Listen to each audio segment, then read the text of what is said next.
Hi, my name is Chris Burrows, and I'm about to begin recording my first feature-length animated film. And the tool I'm going to use primarily for creating this is a software called iClone. So today, I'd like to be able to talk to you about iClone and give you an demonstration as to what that is. So let's get started. This is the desktop, the way it looks when you start iClone. I'm going to quickly run through some of the things that are in there. Along the top, if you notice, there are some tabs. First one says File. That's basically your exporting, importing, saving. You have Edit. You can edit things like moving and the terrain and stuff. You can create things, and this is kind of a cool screen. You can create a primitive shape, like the square I just have down here, or cube, I should say. I also add a sphere this time. So I create a sphere, and this is a sphere. Okay. You can also create things like surfaces, particles, trees, billboards, physics, lights, the shadowcaster, dummy props, cameras. That's very important. And a path. Okay, now let's see what else we can do.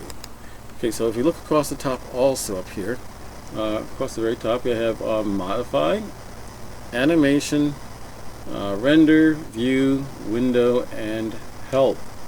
Okay, now let's see what those are. Those are the main tabs across the top. But now let's talk about this next row. You have a basic open file, save file. This is a preview that allows you to click it and see a quick screenshot of what's in your scene. Oops, so I may have lost you for a second there. Okay, no, I guess you're still there. It's on your screen. Close that down. Go back to okay. And then we get into that's rendering it out. So if you wanted to actually render it, you can render straight from there too. Okay, this is your undo and redo. But then these tabs are important. Once something's on the stage, you want to be able to control them and manipulate them. This allows you to select the item that's there by double clicking. This one allows you to move things around on the called transform them, move them. Okay. This allows you to rotate them. Okay. Of course, it's hard to tell when a circle is rotating. I guess you can tell there. Okay. And this one allows you to scale it. Okay. Notice how these have right now. They've got the controls right there at the bottom of them. But I could come down over to my modify tab. I can scroll down, and then there's a little tool thing that allows you to change where you're going to grab it from. I can grab it from the middle, from the left corner, right corner, which is kind of cool also. So right there you can change your pivot, in essence, the location of where you're grabbing it from. Notice how I also can do my WER keys. W for translating, E for rotating, and R for scaling.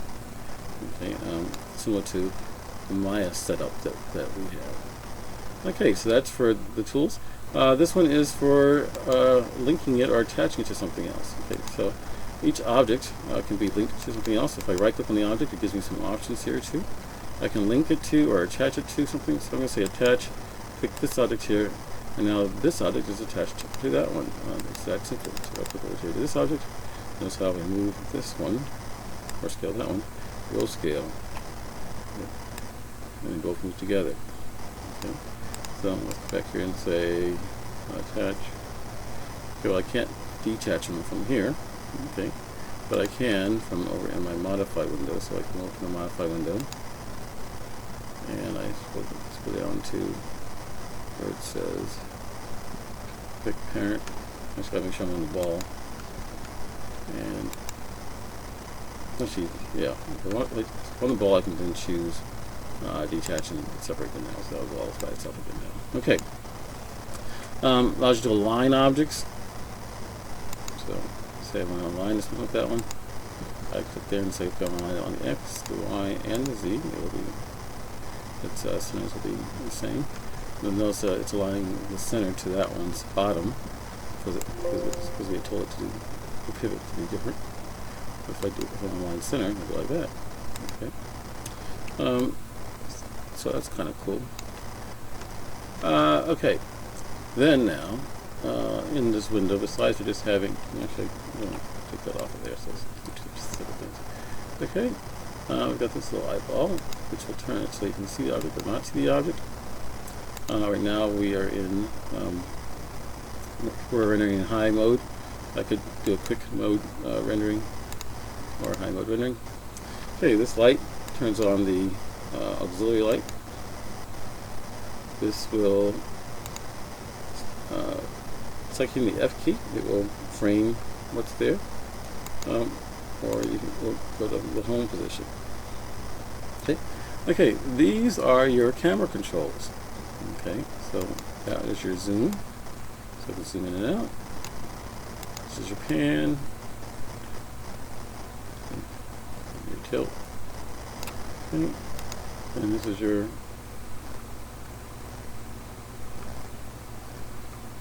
orbiting. This tells you where your cameras are, which cameras you're on. So right now we only have one camera, which is the preview camera. The preview camera does not create keyframes, and so the nice thing about that is that you can move it wherever you want and not create a keyframe. Okay. This one puts controls over here to the camera controls. So it's a map for camera control. So you can control the camera. Okay. These are lighting things, global illumination, and these are physics tools and other things. Okay, so basically, top of the page then are your controls. Now let's work our way down this side over here. Notice how we have these tabs. Everything's set up by tabs. Right now, the window that we're in the one that says a toolbar, or sorry, workspace, that is to show all panels. I can turn off certain panels over here if I want to, but right now we're going to show you what all the panels are. Okay, so right now, if you notice, we're on the scene panel, and here's everything that's in the scene. Okay, the shadow catcher is there, the box is there, so I can select it from here.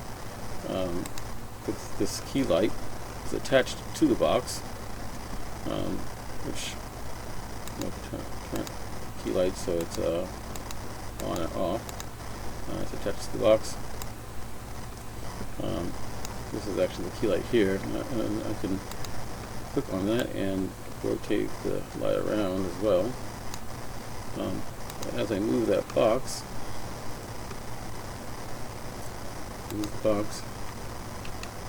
that key light moves with it. And we only see this little control for the key light that stays in the same spot. It's like stage center for the most part, but the light itself really should be traveling with it. Now I believe the light is probably a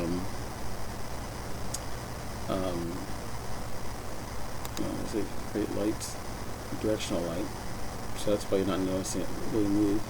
Let's say I want to create a spotlight, so I hit spotlight. I now have a spotlight that's added, and you'll see there's actually a little spotlight icon there. And I can move that spotlight around. Okay, and let's see. Okay, and you're not really noticing the effect of the spotlight. So let me turn off these other two. This dim light and actually turn it off there. And turn off the key light as well. Okay, and then now the only thing on is just really showing light here is this spotlight, and I can rotate that spotlight. That's how it changes the scene. Sit up there. Give it this. And now, once I've chosen a light, notice that the controls over here on the modify are going for the light. It's a spotlight. I can turn it on and off there. Oh, this key light is still. I'm still getting a lot of light in this scene.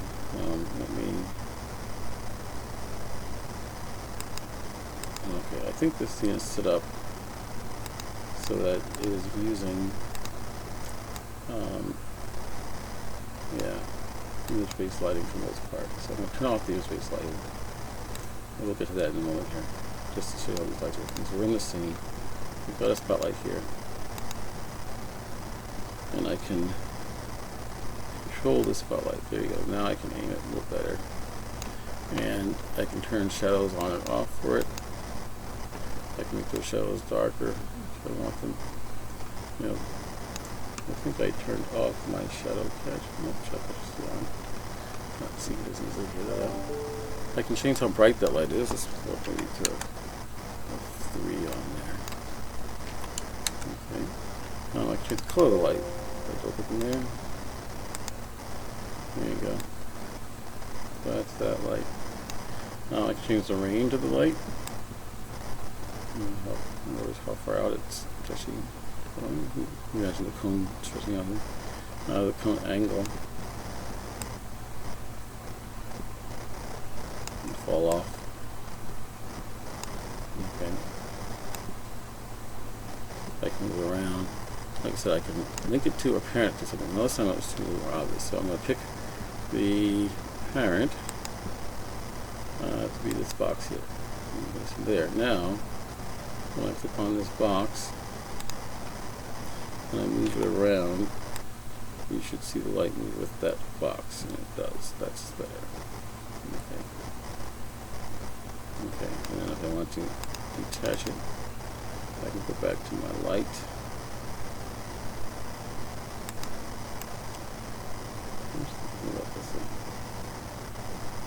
Okay, and I can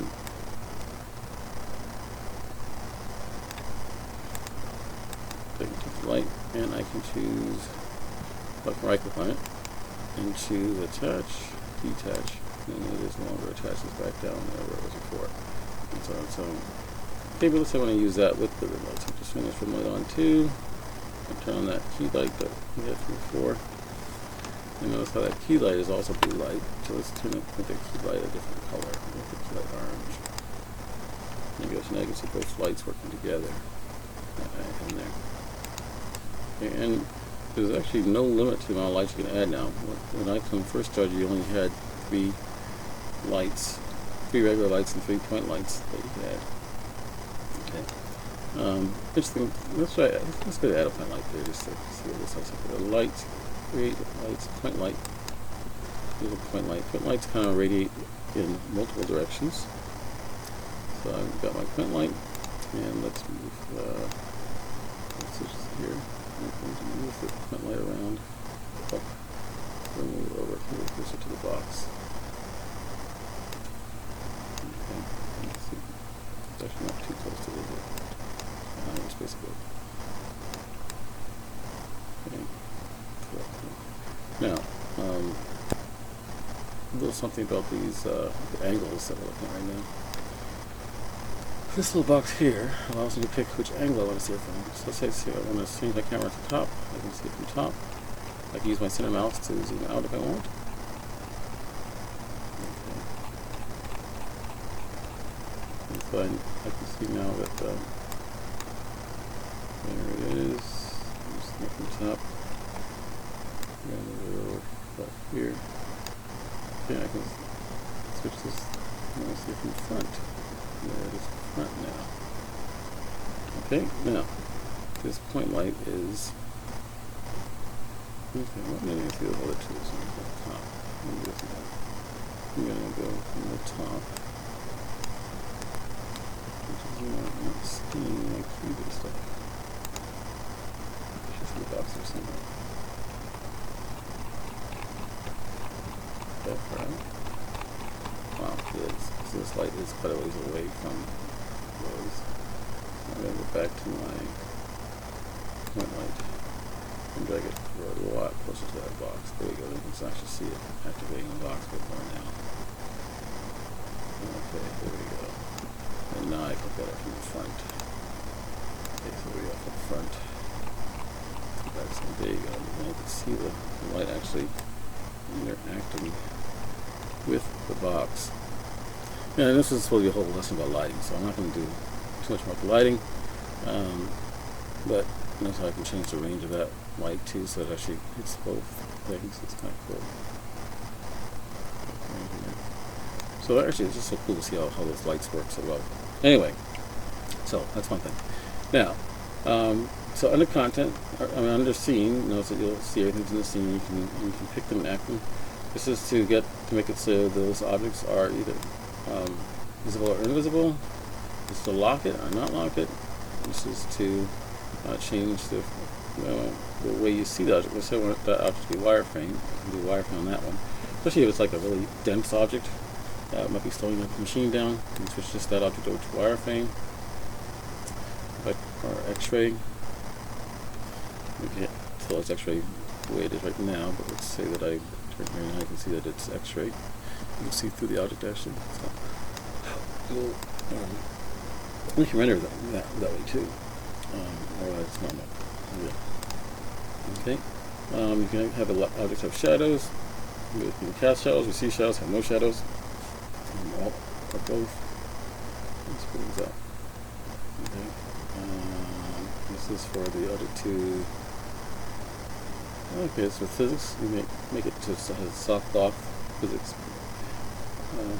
And then this one, okay, now the way, there are certain objects that when we render them, we can have what's called real-time smoothing, and this would be real-time smoothing. Usually it's for characters if they look a little bit jaggedy, because they're usually low poly characters. It helps to make them look smoother. Okay, so that's all in the scene tab.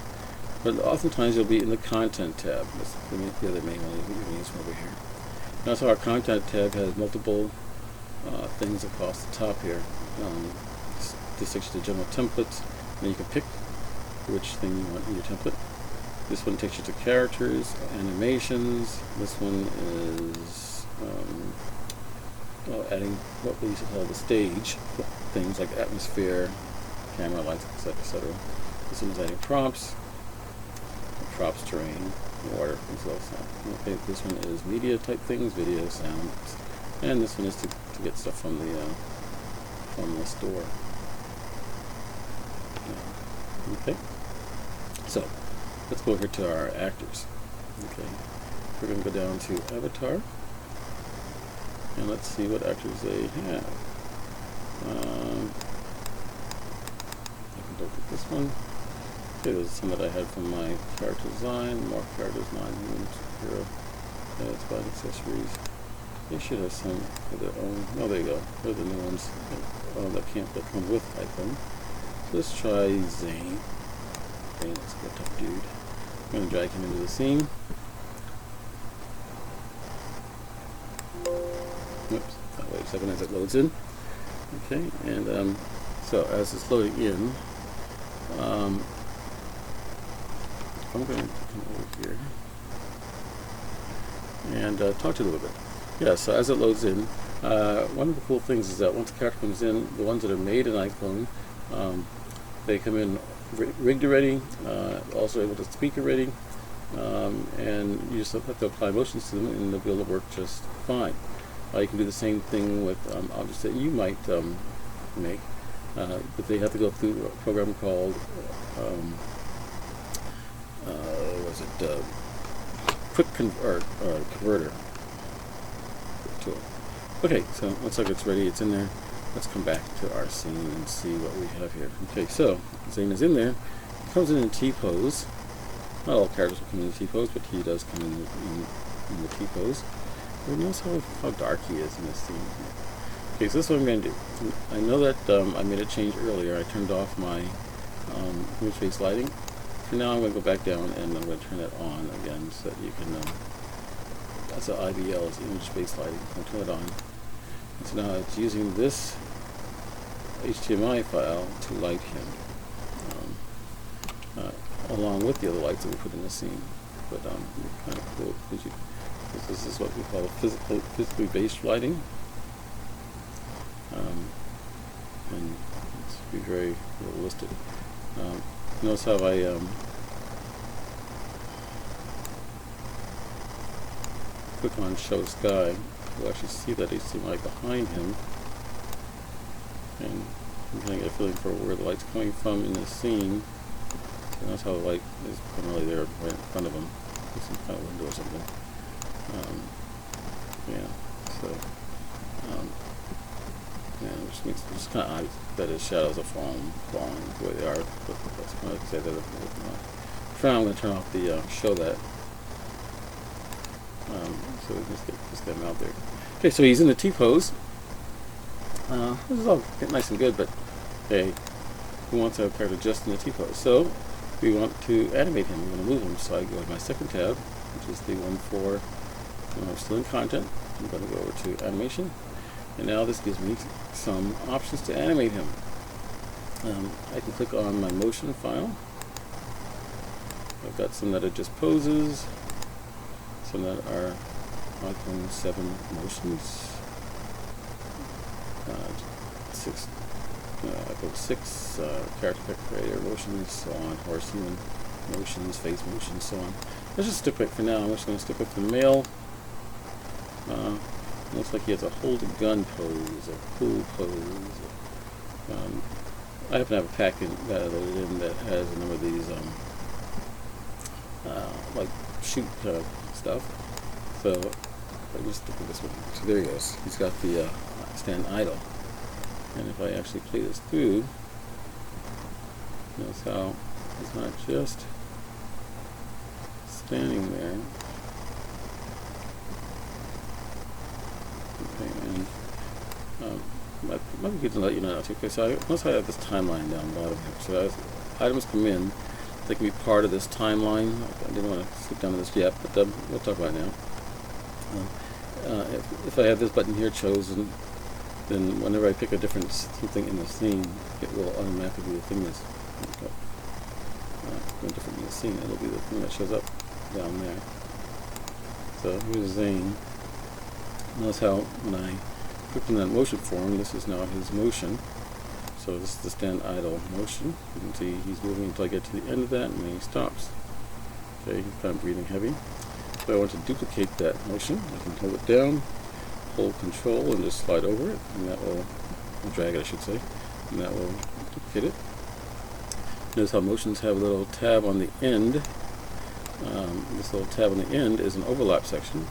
So if I go here, he'll stop the motion there, and then here it will kind of start up the motion again. I can drag that overlap so that it will do a transition from one to the next.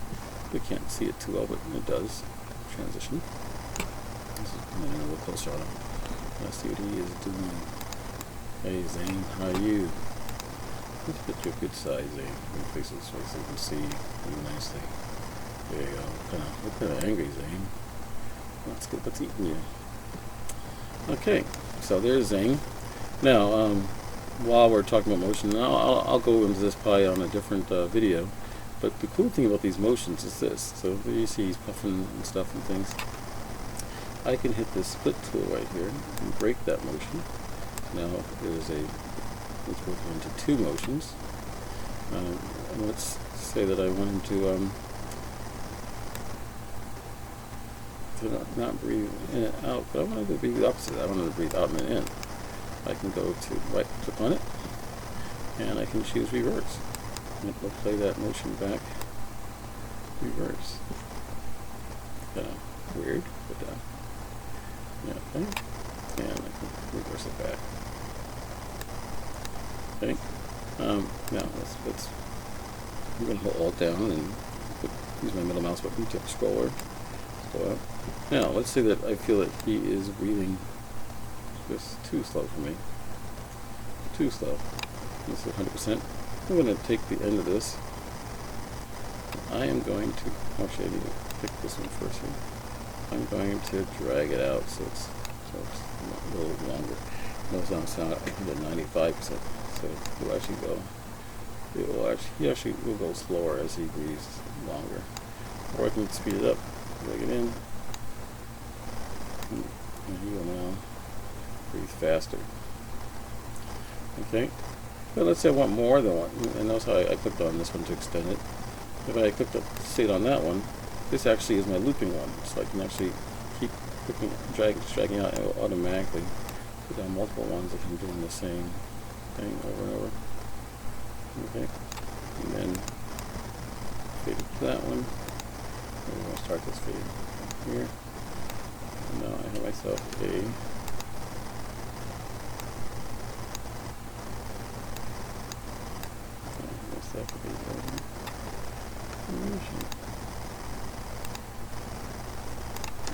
I'm start from the beginning. I can play. And there's Zane. He doesn't look too happy, does he? And that's time to jump on those too. But okay, so that's one type of animation, and that's not the only one that's here. Like I said, we'll do another thing on animation. But if I click on the animation tab, notice how I have something called Motion Puppet, Direct Puppet, I've got mocap, Edit Motion Layer, Reach Target, Mix Moves. We'll just do Edit Motion Layer for now. That's the N key if you want to do it by keyboard. And notice how, I like how Zane's there, but I don't like the angle of his head. So I click on his head, I can go to my rotate tool, and let's change the angle of his head. So I'm editing on top of the animation now. Now let's say that maybe I do want him to look back again afterwards. So if I want to go back to the original animation without any changes, I can just hit reset and go back to the original one. So here we go. Until he looks this way, I'll turn his head back. Okay. And maybe, I wish he had this arm up a little bit while he was doing this animation at this point. So bring this arm up. Look at that hand. We're going to rotate that hand. We're going to squeeze those fists together. There we go. And okay, make sure it's up there. It does this little thing. I want to put it back. Put it back now to its place. Okay. Okay, notice how I'm making keys on my timeline. I can always drag these keys a little differently. So let's say I want this to happen later.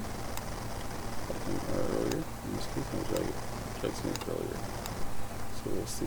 He just fix this a little bit later. Earlier. Okay. There he is. Breathing nicely. Okay, which one for one finger?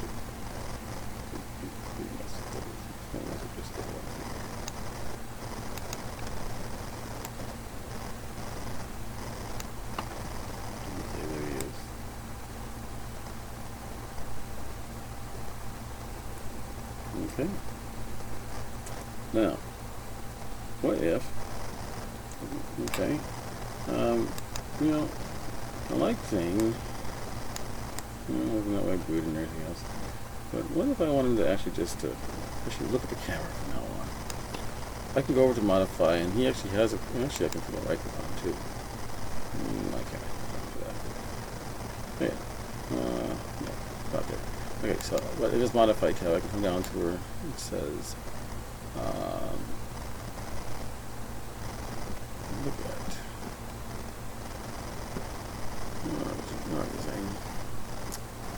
okay, I'll look at say look at camera. Okay, he will look at the camera. Yeah, and what tool is that? Let's see. The camera moves. He's still looking this way. Yep, he's still looking this way. Can't see him anymore.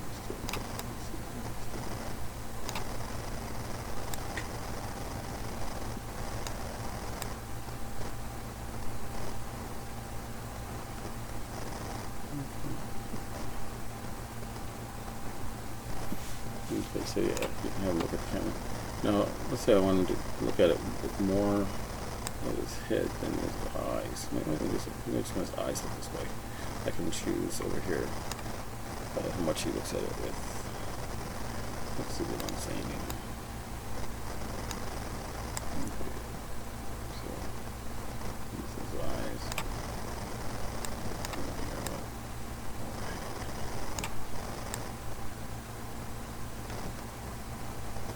Okay, so there's Zane. Okay, but now so we're going to tap on Zane. There he is. He's in there with other objects. And you know what? I think it's too bright for him again. I'm going to go back to my visuals here. I'm going to turn off this image-based lighting. I'm going to give Zane his own light. Create light. Give him his own little light. There we go. think because I had him picked, it showed up not too far from him too. But once I was head's turned, I move the camera around now also. Okay. A little higher with this light so you can see very nice. Okay. Now notice these lights will not be part of the render. You can hide if you want, but if I hit on this little preview button again, so there he is. He's not part of the render. Okay, good. Now it's getting kind of late, so let's quickly go through some more of these things. So back to my content. I've got animation. You saw these 2 places of animation. We'll do some more about that later. Now what else can I add? I can add atmospheres, cameras. Okay, so let me add a real camera this time. Yeah, actually I don't want to add a from there. I want to go to create camera. Notice how it says here, there's a camera. Look at my scene tab. There's now a camera in the scene. This camera is animatable. And now it's going to start where it is. But I could start from here with this camera. Zoom in. Rotate it around a little bit. I can then go later into timeline. Zoom in closer with the camera. And go up a little bit. And maybe we want to rotate the camera a little bit. Now, cool fact, if I click on an object, when I rotate, I'll rotate around that object.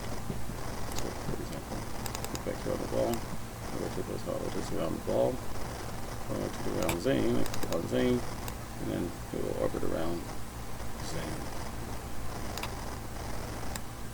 Okay, so it starts from here, orbits around Zane, and it gets into the very location of the rest of the scene.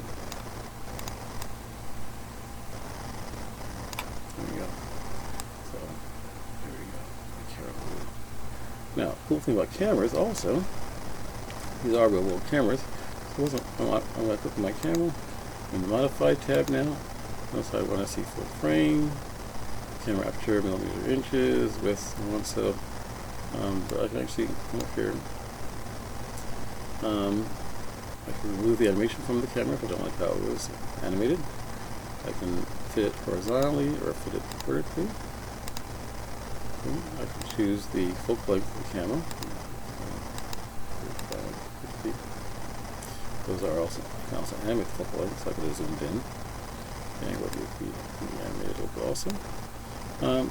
I can also change which kind of backing the camera has, which camera is it I want to have. So let's, I hear that the red camera is I'm going to choose a lot now. I'm going to choose red 1. And it will fit the aperture and stuff to match a red 1 camera. Focal length will also activate.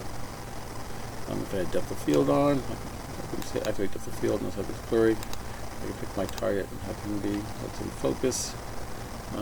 With depth of field you have a focus distance and a range. Okay, so he's 466 units out is where it's focusing right now.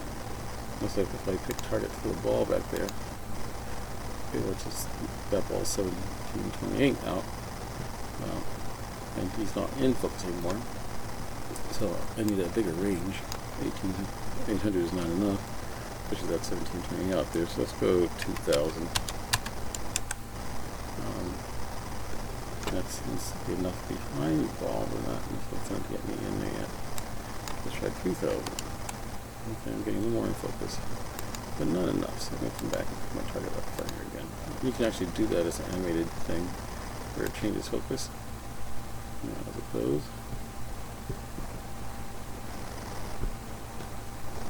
I notice here with this one, I was going to adjust them down in that last frame. Very kind of difficult. Just a little too.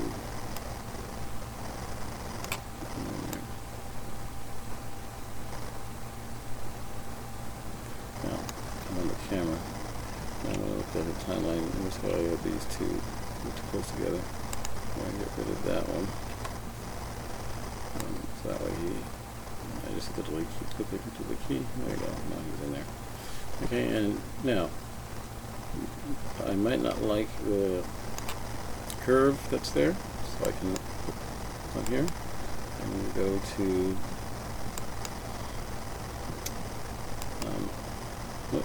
that's not what I could do that. Click on transform. There we go. Click on the actual transform tab, and I should be able to go to transition curve. I want to choose an ease in, ease out on that, so that you slow down a little bit as it's going to the spot, and I'll slow just go down and speed up again. And it's coming out of there. So that little curve there too. Okay, so there's that. Okay, what else can we add in our content? Okay, I'm going to go to this next tab. And I got things like grass and trees and crops and terrain. Let's start with terrain. Medium-sized terrain. Give him some ground beneath his feet. So there he goes. And I'm back at the beginning here now. But actually, I want to switch cameras to like preview camera, so that I won't have to worry about making keys as I adjust things now. Also, it might be nice to be able to see what the other camera's seeing. So I got a mini viewport over here. A mini viewport. It's now looking at the preview camera, but I might want the mini viewport to show me the other camera. So there we go. So as I make changes in my big viewport, I can have a mini viewport over here that will show me what changes I made. Okay. Now we got a terrain. Well, terrain's boring without trees. Let's add some trees to it. I have quite a few more trees, but that one's not bad for now. Notice up here though, create speed trees. I have things like broadleaf, Douglas fir, maple, grass, sunflower. Let's try the Douglas fir. Okay, so that will create that one automatically. Like I said, I have a whole bunch of other speed trees, but I could have also taken a bush and pulled a bush in here too, or whatever tree that is. Okay, but while we're on this tree, let me go back to modify for a second here. I want to be able to move it. So I'm like here. So I could move it around. Down. So, okay. I can hold control down and duplicate it. So I can rotate it around. Move it to quite the same video, and then I can change the size of it a little bit too, so it's not quite exactly the same. Actually, let's bring that one close to the front of the scene. And bring it up so it's almost like right there.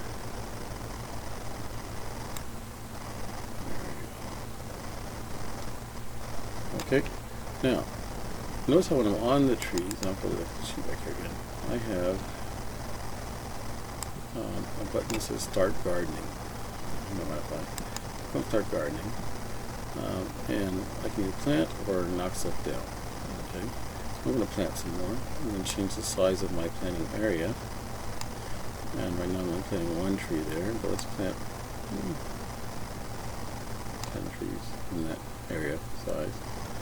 And I can just move around some, click, move, click, and click,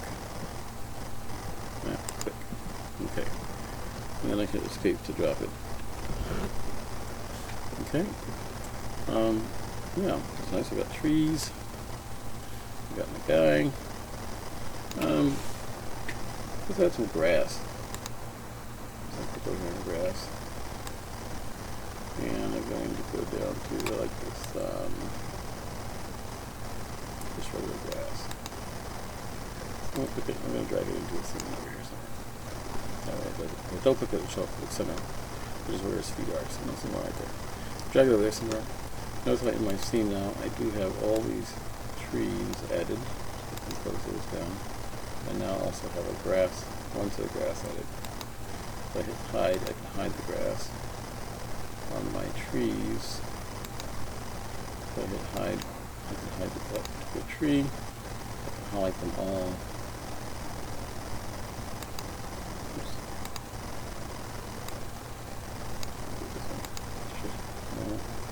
Get the hide, and they all get hidden, or put them all on together. Just gonna get the trees. Okay. Oops. Try to close these and I'm closing. Stay closed. There we go.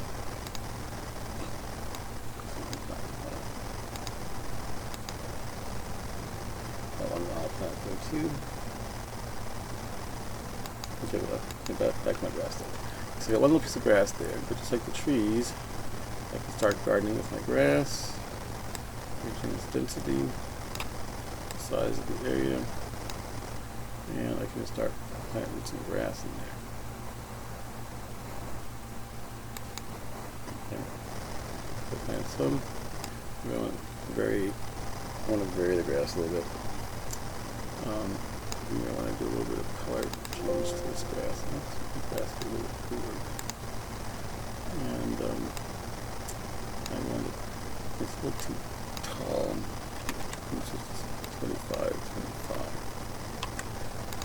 Height over here. I'm a little closer to me here. Okay, let's see.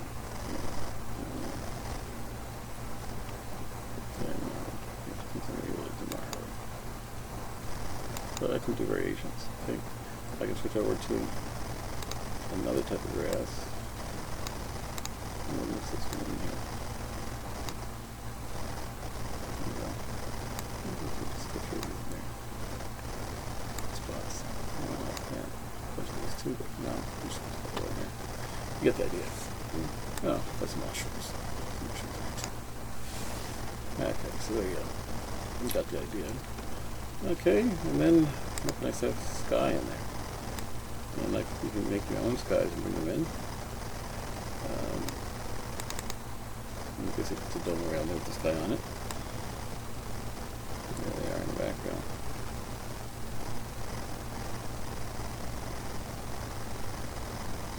Okay. Now if I look through my camera, that's it. Put the fluid on there. And so it's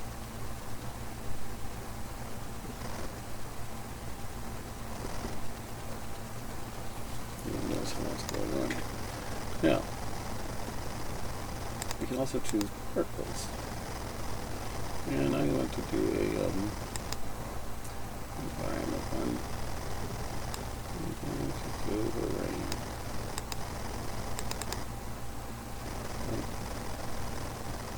Okay.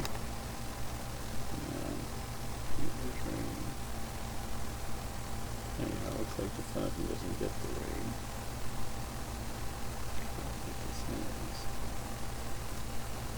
It's got better rain than that before. You can adjust things on it. So I could add to the atmosphere.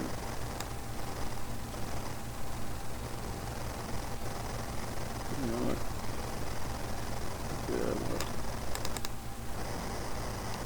I get confused.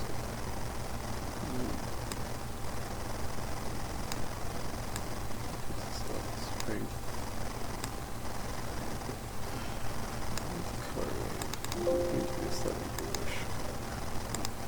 This is our first tab. We're changing it over time. Let's go here. Time. Time. And each tab. Let's put that there. I'll let that one because it'll face it for as well. Okay, so now it's better rain. And it'll come down now. A bit cooler.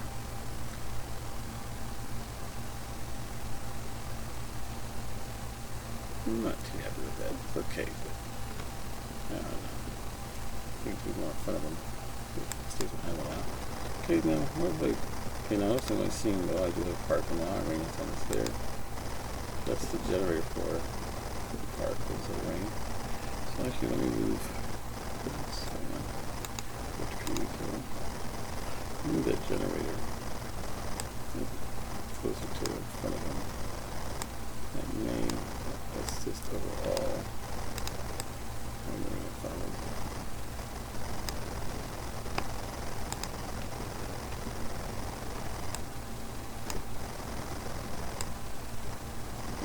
In this case, I think the environment was better with the large space, but that won't matter. But At least I can hear that it's a phone. But let's see how it's on the other camera.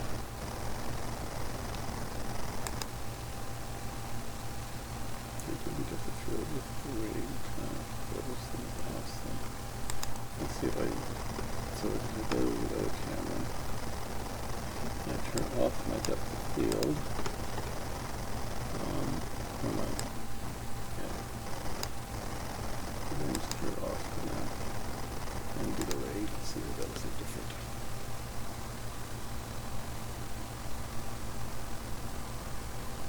Something going that doesn't want to do the ray.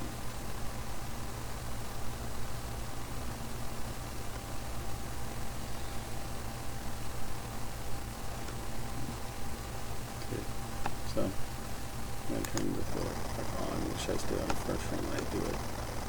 Otherwise it pops in and out. Okay, and go like that. Okay, so that's our scene. I don't need to see these lights there, so I'm going to hide my lights. We won't see that much up in the render, but I get in the way. This other one also, that is granted.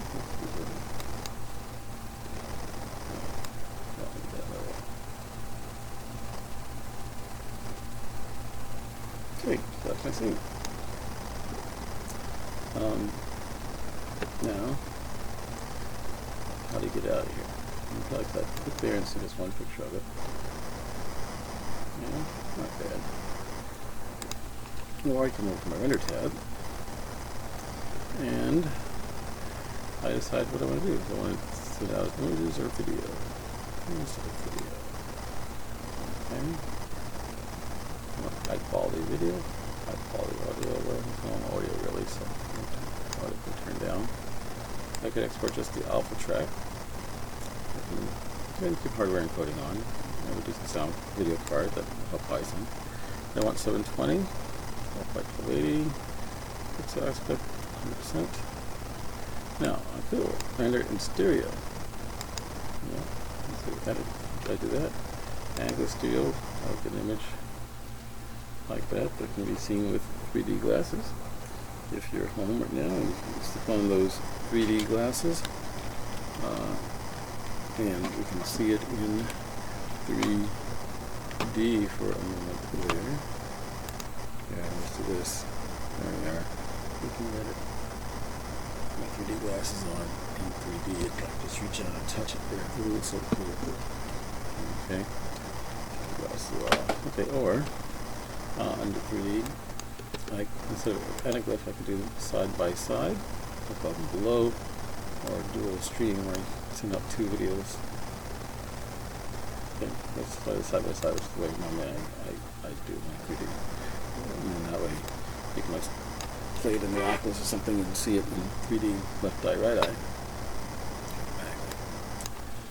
Okay, and you can enable it in 360. And that's how the 360 camera goes out quite a bit further. So usually if I'm going to do 360, I will create a new camera, or I create the other one that I move it forward to the animation works, and then I zoom in closer with the camera to match the pose that I want. And I use that pose with the 360 camera. Now also, it's showing just a narrow space right now. What the 360 one is, it maps out boxes, different squares of the space, and maps it onto a dome. Okay, so let's see what that looks like. So if I do 360, takes us a little bit longer to do. There we go. This is the 360 shot. This side, and it's up at that side, and they wrap it around, front and back, top, bottom. So this would wrap perfectly onto a ball. Okay, and then put your glasses on, and in the center you can turn the ball around and see the whole scene. Okay, but we don't do that right now either. I'll take that off. I'll switch back to my other camera. There we go. And I'm just going to render it as a regular image, so I'm not going to have on either stereo or 360. I do want final render. Let's try some super sample. Let's increase the quality of the render. Okay. Actually, no. I don't need to get that high right now. I'm trying to show you the speed of the rendering. Okay, and I'm not going to render the whole scene out. But we go to here, and it gets closed and then it stops. So I'm going to say 883 is the range I want to render. So from 1 to 883, my range. That's how I move these little markers there. So that's the range it's going to render. So I want the whole scene just to be at 883, I could click over here. You see how projects is there. I can choose that my project up here in the project. Yeah, I'm good. Turn it down. So that way now the whole project is just in 883. I'll go up, try and render out what I'm really going to need. Okay, and then I choose export. I can choose frame rate that I wanted it on to, but I'll choose export. And I'm going to send it to my desktop. Give it a name, my clone video. I'm going to go ahead and hit save. And it will start to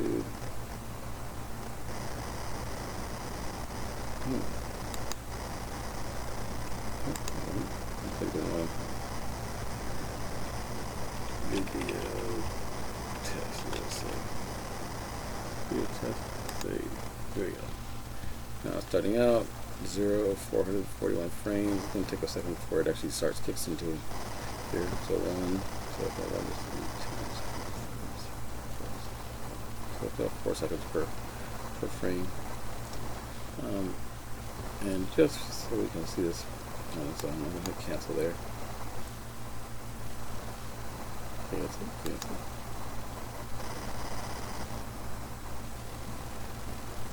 I'm going to go ahead and discard it. I'm going to go into preview instead. Not as good quality, but it will render out a lot faster if you really do it. How quickly this can go. Export.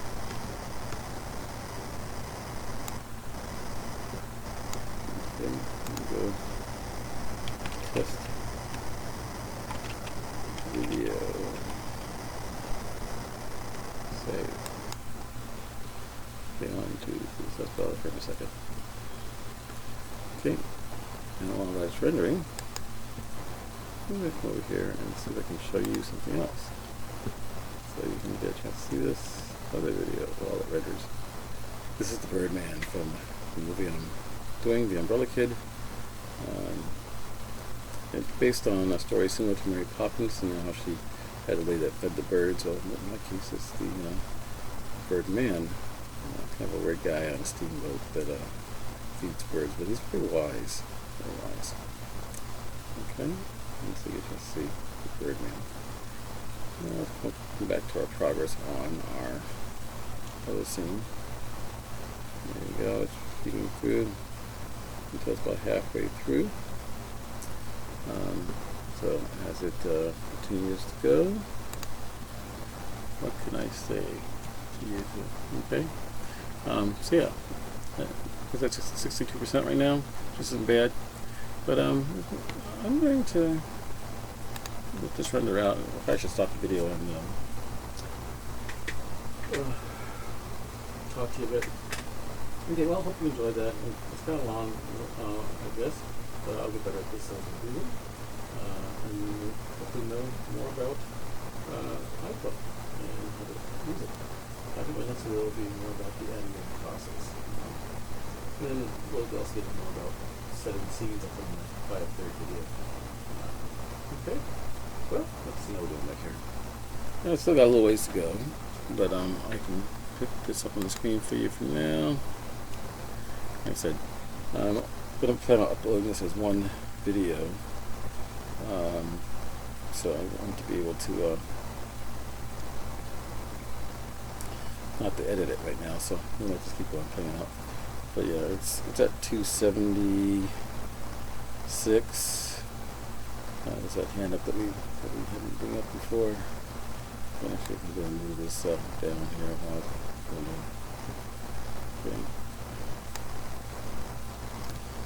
Okay, 300. So 140 frames more left to go. Not too bad, not too bad. Okay. Whoops, nope. Okay, so I'm gonna keep going right. Okay, yep. So you can watch the back of my bald head as the can use that. Okay, yes, it's almost there. It should be there. Okay, 341, so 100 frames left. And we'll be ready to show it to you. Our masterpiece. Zane in the woods, raising his hand and lowering it again. What does he have planned? Look, these models are incredible. Look at all the fills on the cloth and things, and the beard and the face and stuff. Not bad, not bad. Even the tree models are pretty cool. Yeah, these stuff's not bad. Okay. 390, 441 frames left. And we'll be ready to play it out, so our world premiere of the video.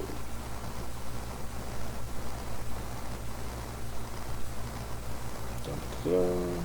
425, 20 frames left to go. And it's almost there. It's almost there. You got it? It's almost there. It's ready. It's ready. It says media export complete. Open it now. Let's go on the screen so you can see this.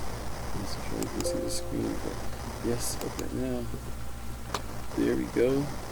But it's on a screen that you can't see. So let me put it on. Oh, actually, I can in that shot. But we're going to come over to this screen over here. And you can see it. Big screen. There he is.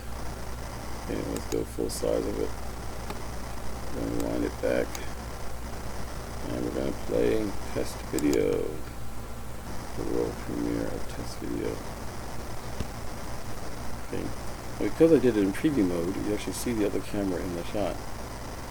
If I had done it in standard mode, so yeah, this pops in his chest as he's breathing. I knew that from before, but luckily he's even fixed.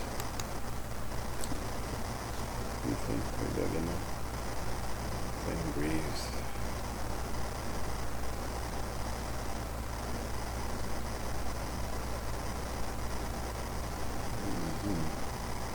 What am I looking at camera?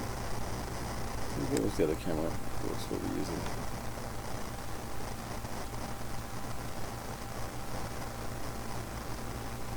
Oh, actually, no, we cut this off before he doesn't look at camera. The camera comes next. Okay, well. Okay. Well, that's all I have for you today. Stay tuned next time for fascinating headphone innovation tutorial. Bye.